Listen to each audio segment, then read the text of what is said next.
I, 20F, need to get this off my chest. My parents, 50F, 51M, have been treating me differently ever since I moved out a year ago, and watching them exclude me while favoring my sister is really starting to affect me. I have a younger sister, Amy, 12F, who still lives at home, and the way they treat us differently has become impossible to ignore. Let me give you some background about our family. Growing up, we were always close-knit, or at least I thought we were. Dad works as an architect at a successful firm he helped build, and Mom's a hospital administrator.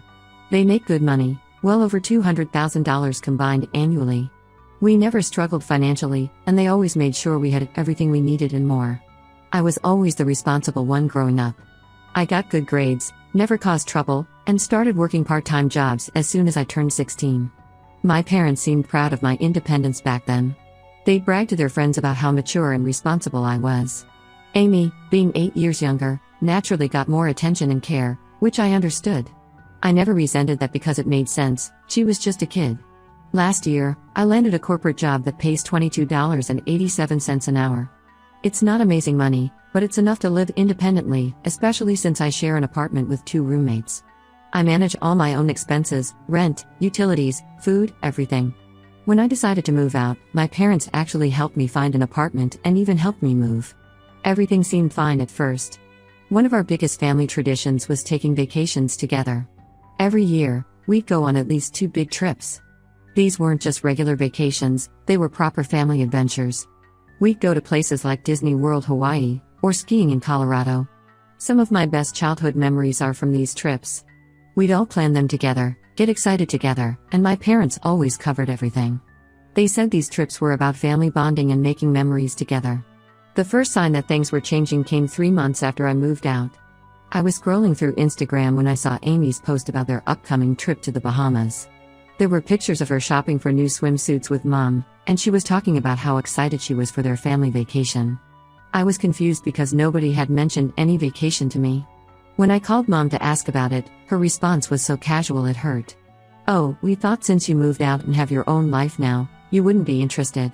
When I told her I was hurt about not being included, she said I could come, but I'd have to pay my own way. The trip they planned would cost around $3,000 per person. On my salary, that's nearly 2 months of rent and utilities. There's no way I could afford that without completely destroying my savings. What makes this especially confusing is that they still pay for me in other situations.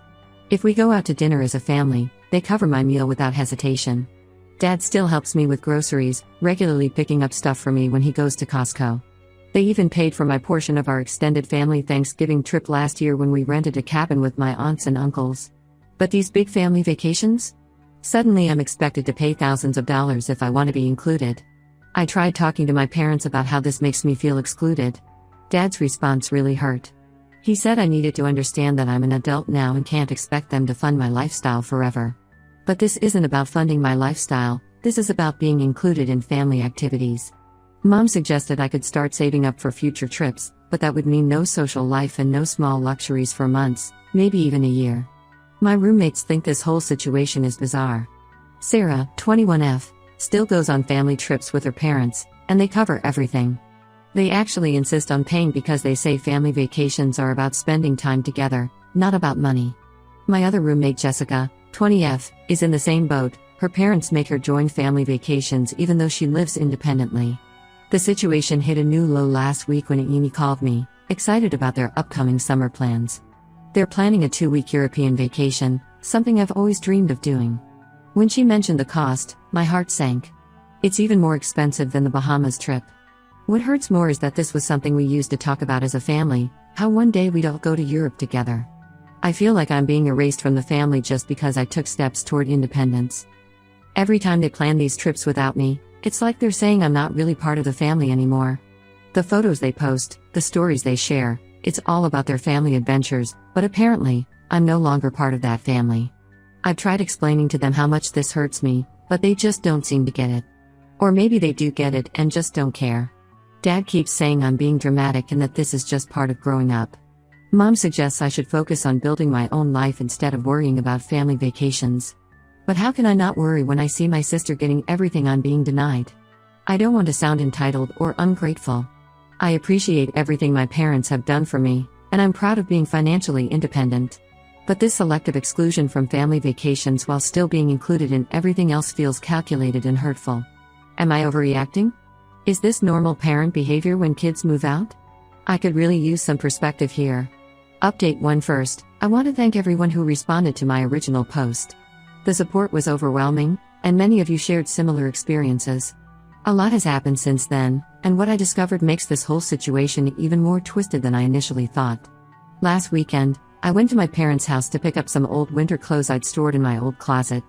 I'd been putting this off because being in that house just reminded me of how things had changed. Mom and Dad were out with Amy at her soccer practice, so I had the house to myself.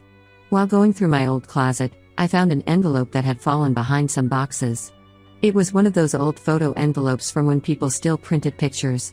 Inside were photos from our family vacations when I was in high school, pictures of us at beach resorts, theme parks, and ski lodges.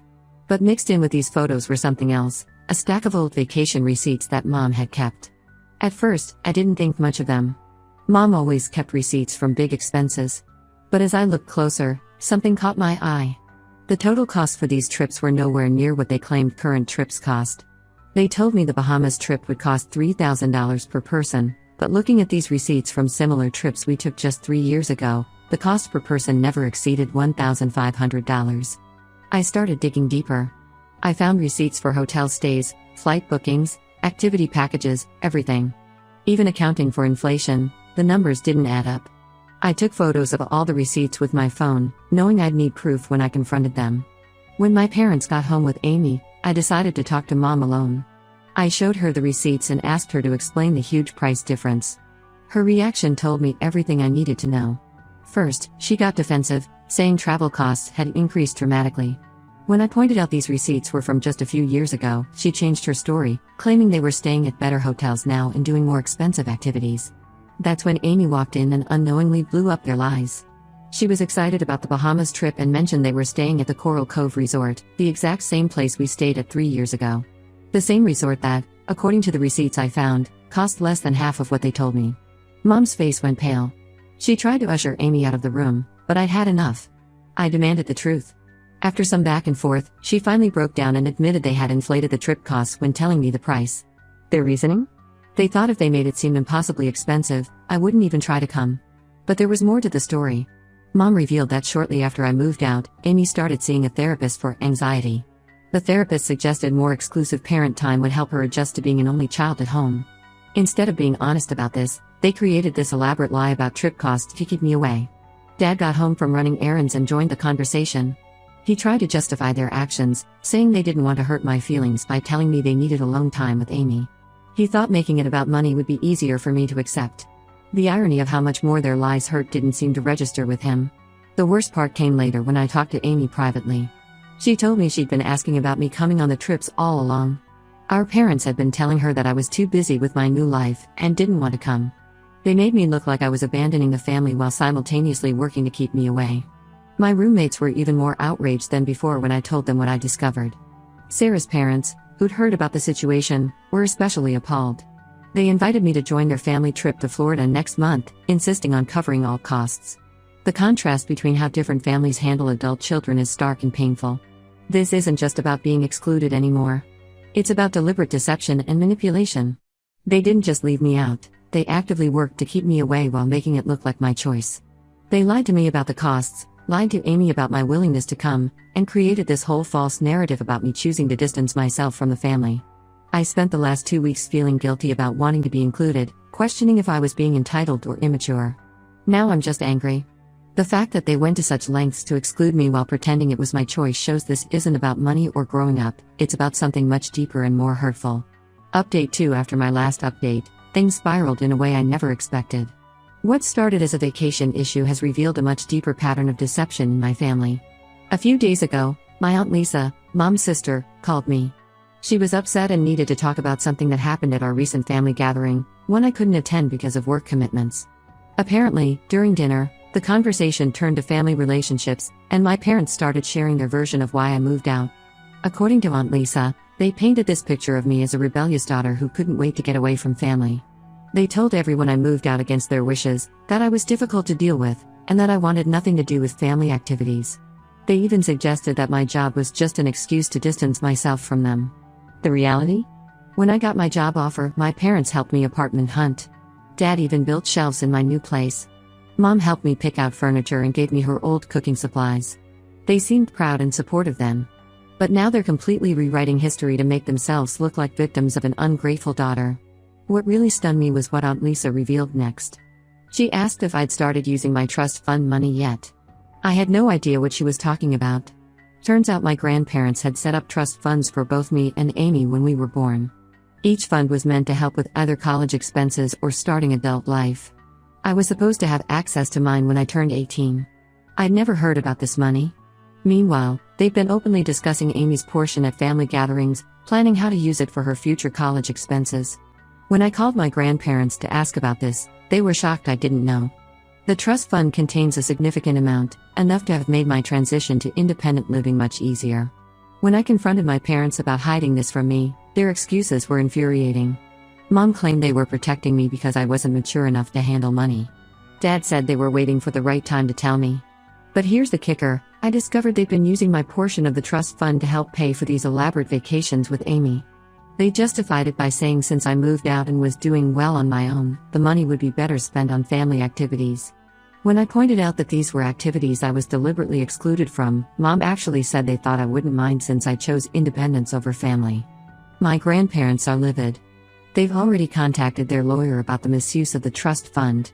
It's technically illegal for my parents to use that money for anything other than my direct benefit. Now they're scrambling, trying to justify their actions to everyone in the family. Amy overheard one of our arguments about this and was devastated. She had no idea the fancy vacations she enjoyed were partially funded with money that was meant for me. She's starting to see our parents differently now, questioning other things they've told her about me. I've scheduled a meeting with a lawyer next week to discuss the trust fund situation. It's not about the money anymore, it's about years of manipulation and lies. Finding out about the trust fund made me question everything. How many other things have they hidden from me? What else have they lied about? My roommate's parents have been incredibly supportive through all this. Sarah's dad, who's an accountant, offered to help me understand my financial rights regarding the trust fund. Jessica's mom has been checking on me regularly, making sure I'm eating properly and taking care of myself while dealing with all this stress. I never thought I'd be in this position, hiring a lawyer to deal with my own parents. But they've left me no choice. Their actions show this goes way beyond simple favoritism or different treatment of adult children. This is about systematic deception and financial manipulation. Update 3. It's been 3 months since my last update, and everything has finally come to a head. I want to share what's happened and where things stand now. The trust fund situation went through legal mediation. My grandparents' lawyer discovered that my parents had misused approximately $30,000 from my trust fund for their vacations with Amy. The mediator ordered them to repay the entire amount within 60 days. This forced them to cancel their planned European vacation and take out a loan to repay the money. The cancellation of the Europe trip caused a huge fight between my parents and Amy. She was already upset after learning about the trust fund situation, but finding out that their fancy vacations were funded with my money really opened her eyes. She started questioning everything our parents had told her about me over the past year. My parents tried different tactics to handle the situation. First, they attempted to justify their actions, claiming they used the money for family purposes. When that didn't work, they switched to blaming me for tearing the family apart by involving lawyers. They sent messages through various relatives saying I should have handled this privately within the family. The hypocrisy is stunning. These are the same people who secretly used my trust fund, lied about vacation costs, and spread false stories about me to our extended family. They even tried to guilt trip me by saying Amy's therapy sessions increased because of the stress I was causing. Speaking of therapy, Amy started seeing a new therapist that Aunt Lisa recommended. During her sessions, it came out that her anxiety wasn't really about me moving out. She was feeling pressured by our parents to be the good daughter who would never leave them like I did. They'd been using my independence as a cautionary tale, telling her how much better her life was because she stayed close to them. Amy has been staying with Aunt Lisa on weekends to get some space from our parents. I've been spending more time with her too. Last weekend, I used some of my recovered trust fund money to take her on a small trip, just the two of us. We went to a local water park and had dinner at her favorite restaurant. It was important for me to show her that despite everything our parents did, she hasn't lost her sister. My grandparents have been incredibly supportive through all of this. They've revised their will and estate planning to ensure my parents can't access any future inheritances meant for me or Amy. Everything will go into protected trusts that our parents can't touch.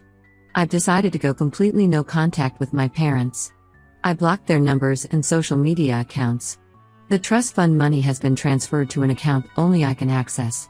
I'm using it wisely, putting most into savings and using some to further my education with professional certifications. Some family members think I'm being too harsh, that I should forgive them because they're still your parents. But I'm done feeling guilty about standing up for myself. They didn't just make a one-time mistake, they orchestrated a long-term campaign of lies and manipulation, then tried to paint me as the villain when they got caught. I'm focusing now on building a better relationship with Amy and maintaining connections with family members who've shown me real support. As for my parents, they made their choices. They chose to lie, manipulate, and steal rather than treat me with basic respect. Now they have to live with the consequences of those choices. Sometimes the hardest decisions are the right ones. I'm at peace with my choice to cut them out of my life. You can't have a healthy relationship with people who refuse to acknowledge their toxic behavior.